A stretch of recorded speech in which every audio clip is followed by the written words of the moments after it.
Well, good morning, everyone. This is Tech Sergeant T, ready for another day of adventure on my way to work. Got just a little sliver of a moon right over the mountains this morning. Pretty quite nice. And it's just a little after 5, as usual. I complained a little bit about the traffic here in Salt Lake Valley yesterday. Not the worst place I've ever been for traffic. Having spent a few years overseas, very first exposure to any kind of random traffic was probably Pakistan. At that time, it was West Pakistan and East Pakistan. East Pakistan, and I think it was 71 or 72, became East Pakistan, or became, Bangladesh, and West Pakistan became just Pakistan. But we arrived in Karachi after a long flight from Charleston, North Carolina. Boy, it's been so long, I might have to look that up. Pretty sure it was North Carolina. At that time, we flew military aircraft. A C-135. Military aircraft are configured a little differently. They have no windows, and you fly backwards. It is safer. You might even survive a crash landing. Commercial airlines don't do it, of course, because of, one, cost to mount the seats that way, and the other, people probably wouldn't like it if they had to fly without being able to see out the windows. Just flying in a big tube is not very comfortable. We made a quick stop in Dhahran, Saudi Arabia. A place so flat that they say they don't even come looking for you for 4 days if you go AWOL, because they can see you that long. It was like 6 in the morning and already almost 100 degrees. After refueling, we went on to Karachi. What an assault on the senses. It smelled. You have open sewers, open markets, people that don't bathe on a regular basis because water is kind of a premium. They use musk oils and things rather than bathing. And not only do you have to put up with cars and trucks and buses, everybody must own half a dozen bicycles. They were everywhere, and they going in and out of traffic. People walk in the street. They don't really much care whether you're driving or not. I don't think they have any hard set rules. If they did, they didn't follow them. And then on top of that, you have donkeys and camels, and water buffalo, and all kinds of animals in the street, using them for transport. You have tongas, which are a two-wheeled cart, and you have, I can't remember what they call them in Pakistan, but traditionally they're called a tuk-tuk, which is basically an oversized motor scooter. Has 2 wheels in the back, and of course the one steering in the front, a little box or a cover over them, so the kind of don't have the sun shining right down on you. That's about the only element you have to worry about in a place like that. Don't get much rain. And everybody's going everywhere. Of course, honking and yelling, and vendors on the side of the street. Boy, it's a real menagerie. Pretty good introduction for someone that from a rural area of the Salt Lake Valley. It was interesting. At least Peshawar was a little bit better. It took us 3 days to get up to Peshawar. We had to wait for a war, a perpetual war between India and Pakistan had broken out, fighting over an area in north part of Pakistan called Kashmir, which they're still fighting over to this day. never have quite resolved it up there. It's a beautiful area, though. Very agriculturally rich. They have ski resorts up there. It's in the Hindu Kush, which are the foothills of the Himalayas. So it's quite popular. Everybody wants it. So, and because they were bombing the airport and things like that, we had to wait a few days. Even when we did go up there, it was a commercial flight, but it was a military crew.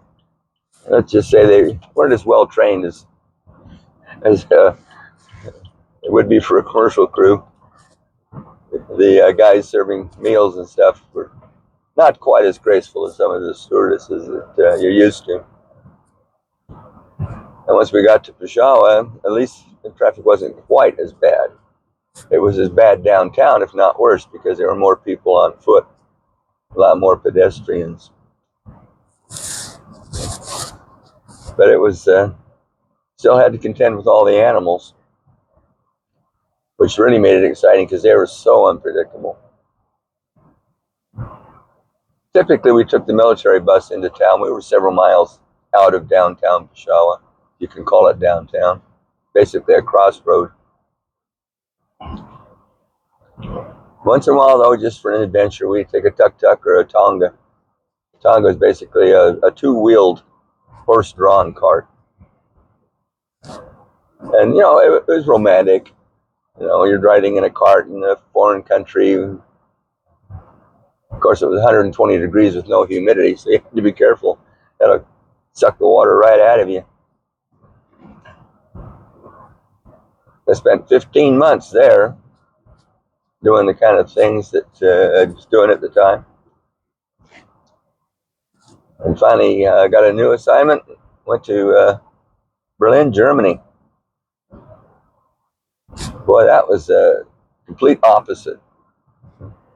Peshawar was, well, Middle East, Islam, no alcohol, all the women wearing burqas. You know, nothing really happening, and a bunch of stuff that could kill you slowly or quickly, depending on what it was. So it kept you on your toes. Now, what else about it? Well, Berlin was still a lot of traffic, but I started driving in Berlin. It was civilized enough, shall we say, and had enough obedience to the road rules to make it feasible. Had a little, had a Volkswagen Beetle, like everybody. I always found it interesting that the German word for beetle is Käfer. You know, we call them beetles or bugs. They call them beetles or bugs, Käfer. Basically the same thing, but their design just, you know, made you have to call them that. We didn't get to drive the Autobahn, though. East Germany, of course, particularly West Berlin, we didn't have the Autobahn. So I think it was 60 kilometers was the maximum speed limit in Berlin. And it was very urban, of course. It's just a big city. But I got, there's a German guy just down the street from Tempelhof Flughafen at the airport where we were quartered that restored Volkswagens for GIs particularly. And I picked up this 63 Volkswagen. I got to his shop to pick it up, and he asked me, so would you rather have a 64 than a 63? But my first question was, well, what's the difference in price? He said, well, is there no difference in price? Well, I think I paid $200 for this 63 Volkswagen, and it was 67, so it was only a 4-year-old car. He said, okay, and he went back in the shop, came back out, and took the little, like the half moon cover over the license plate light, and he put on a flat one. He said, there you go, and laughed. He thought that was the funniest thing in the world. Volkswagen was famous for that at that time. They made very few, if any, modifications from year to year. But it was a fun little car. I drove that for 3 years while I was there in Berlin. Got in one accident, and somebody hit me. So that was a good thing, because Americans traditionally have a lot of accidents overseas. But it's still heavy, and there was, those big old Mercedes Benz. They had priority.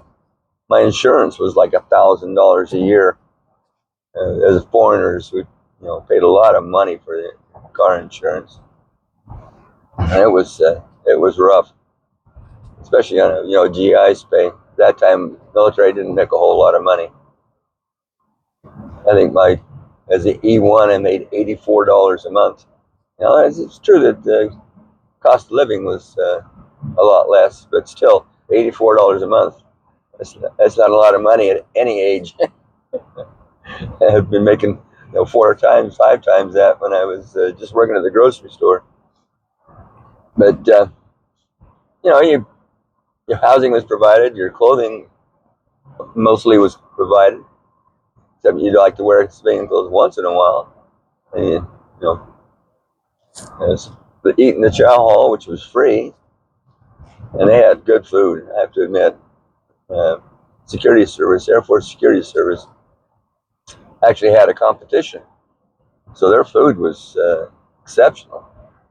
The Hennessy Award, everybody wanted to win the Hennessy Award, so it was quite the deal.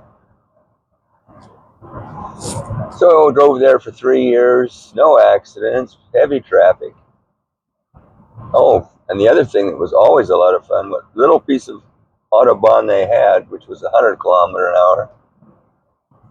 Driving down one night, and hear this kind of a roar behind me, and here comes a German racing team driving Porsches, 911s. They come up behind me, and I hear them gear down and go out around me and hit the next gear, and away they go. They disappeared like a magic act. Those were quite the cars. We did go out a second tour in Berlin. I had my family with me, and I had a older Mercedes Benz, a 250 SEL, nice little gasoline sedan, not a diesel like a lot of Mercedes Benz were. And that was an exceptional car, but we got to take it and ship it, so we had to drive to Hempstead, and hit the old Autobahn. And I've been out a few times on the Autobahn, but that's a story for another time. Let's just say when you get out there, you're going 100, 120, 130, and these Aston Martin and Porsche and Lamborghinis, and boy, you'd better stay in that right-hand lane. The rules, you drive in the right-hand lane, except to pass. Those guys come by you. You wanted to get out and see if you had stopped. Boy, those things were fast. Made for some fun driving, and seeing some cars like that certainly was interesting. That was exciting, actually. You know how guys are about sports cars. We didn't have a lot of those, especially here in Utah. But anyway, we'll talk some more tomorrow. It's a nice clear day today. It's a little cool at 57 degrees for summertime, supposedly. The 21st of June, summer solstice, is supposed to be the longest day of the year. We've had a few days in the 80s and lower 90s, but boy, overall, it's been a dry winter and a cool summer. Well, I'm going to sign off for now. See if I can get some more about my trip this afternoon. You guys have a great day, and we'll be talking to you a little bit later.